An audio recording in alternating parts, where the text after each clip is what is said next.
नमस्कार बच्चों। पिछली वीडियो में हमने मातृभूमि कविता की व्याख्या की थी। इस वीडियो में हम इस कविता से संबंधित अभ्यास कार्य करेंगे। पहला जो प्रश्न यहाँ पर पूछा गया है वह है, नीचे दिए गए प्रश्नों का सटीक उत्तर कौन सा है, उसके सामने तारा बनाइए। पहला प्रश्न है, हिंद महासागर के लिए कविता में कौन सा शब्द आया है। तो आपने कविता पढ़ी, आपने देखा होगा कि पंक्तियां थी, नीचे चरण तले झुक नित सिंधु झूमता है। तो सिंधु जो शब्द है वो यहाँ पर हिंद महासागर के लिए आया है, तो इसमें आप स्टार बनाएंगे। दूसरा प्रश्न है, मातृभूमि कविता में मुख्य रूप से ऑप्शन दे रखे हैं। इसमें भारत की प्रशंसा की गई है, भारत के महापुरुषों की जय की गई है, भारत की प्राकृतिक सुंदरता की सराहना की गई है, भारतवासियों की वीरता का बखान किया गया है। तो यहाँ पर इस कविता में जो है भारत की प्रशंसा की गई है, तो इस पर आप स्टार बनाएंगे। इसी का एक दूसरा भाग दिया गया है ख। उसमें पूछा गया है, अब अपने मित्रों के साथ चर्चा कीजिए और कारण बताइए कि आपने ये उत्तर ही क्यों चुने।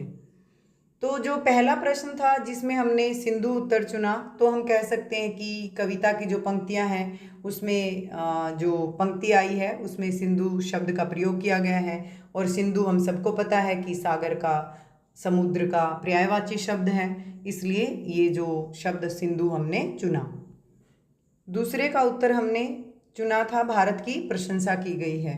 तो ये उत्तर हमने क्यों चुना, क्योंकि ये जो कविता है इसमें भारत के महापुरुषों की भी प्रशंसा की गई है, उनकी जय की गई है, और भारत की प्राकृतिक सुंदरता के भी बारे में बताया गया है, भारतवासियों की वीरता के बारे में भी बताया गया है। तो इन सब की प्रशंसा करना मतलब भारत की प्रशंसा करना, इसलिए हमने ये उत्तर चुना है। मिलकर करें मिलान। नीचे कुछ शब्द दिए गए हैं और उनके सामने अर्थ भी दिए गए हैं, तो इन अर्थ का हमें उन शब्दों से मिलान करना है। हिमालय पहला शब्द है, जिसका उत्तर जो है सामने 10वें नंबर पर लिखा गया है, भारत की उत्तरी सीमा पर फैली पर्वतमाला, तो इससे मिलाएंगे हम।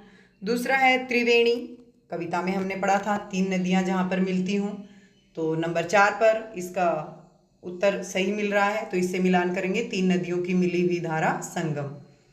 तीसरा जो शब्द है वो है मलय पवन, और मलय पवन के बारे में हमने क्या पढ़ा था, दक्षिण भारत के मलय पर्वत से जो चलने वाली हवा है, तो ये नंबर 6 पर है।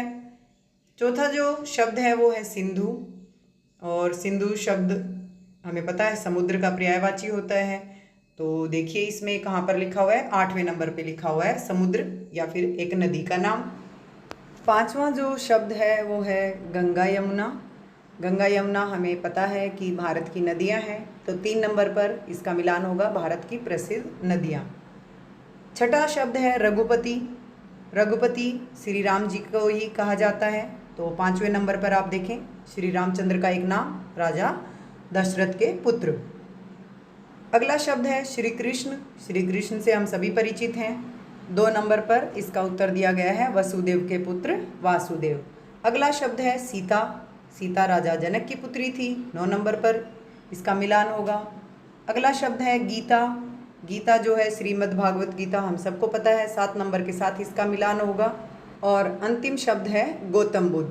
गौतम बुद्ध जी के बारे में पढ़ा था हमने, बौद्ध धर्म के प्रवर्तक, तो 1 नंबर पर इसका मिलान होगा, एक प्रसिद्ध महापुरुष बौद्ध धर्म के प्रवर्तक। आगे जो पूछा गया है सोच विचार के लिए, उसमें क जो है वो है, कविता को एक बार फिर से पढ़िए और निम्नलिखित के बारे में पता लगाकर अपनी लेखन पुस्तिका में लिखिए।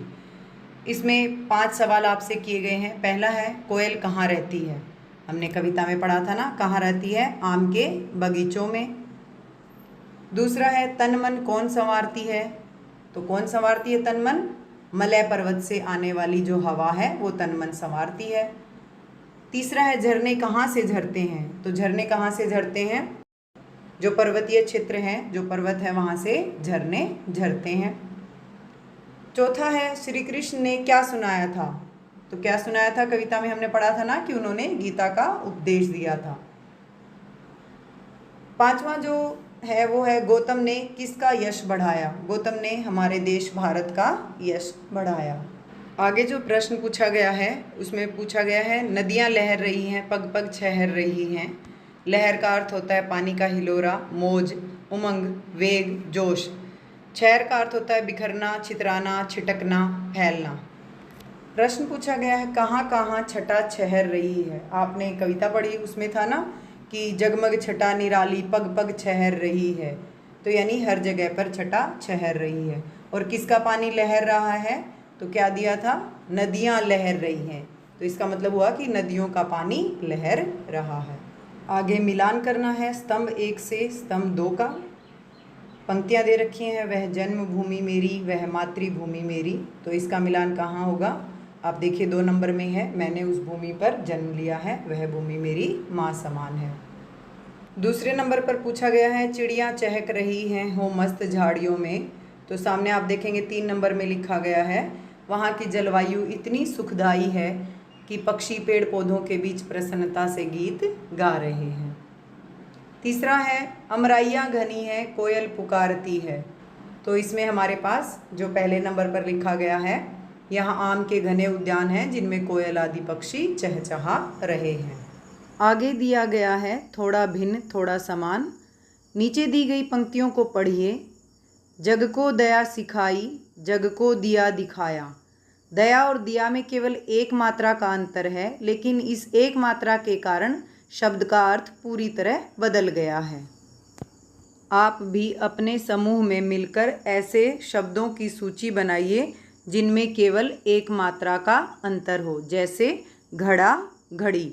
हमने कुछ शब्द बनाए हैं, आप अपने बना सकते हैं, जैसे अपर, अपार, आयत, आयात, हाथ, हाथी, चरण, चारण, नग, नाग, प्रसाद, प्रासाद, पवन, पावन, छात्र, छात्रा, भवन, भुवन, शस्त्र, शास्त्र। तो ये कुछ शब्द हमने बनाए थे, आप अपने बना सकते हैं। अगली गतिविधि क्या है, वंशी से। श्री कृष्ण ने सुनाई वंशी पुनीत गीता।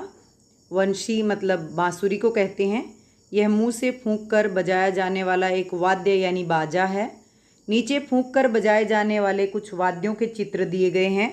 इनके नाम शब्द जाल से खोजिए और सही चित्र के सामने लिखिए। तो आइए अब इन चित्रों को सामने रख करके नाम खोजते हैं। पहला नाम अ से है। अ से आप देखिए सामने दिख रहा अलगोजा, तो क्या बना, अलगोजा। दूसरा है बी से। बी से देखिए बीन। फिर है बाँ। बाँ से क्या बन रहा है यहाँ पे, बांसुरी। फिर आगे दे रखा है सी। सी से क्या है, सिंगी। उसके बाद है श, उससे क्या बना, शहनाई। फिर है ना। ना से बना नादस्वरम। फिर है भ। भ से बना भकोरा। फिर है श।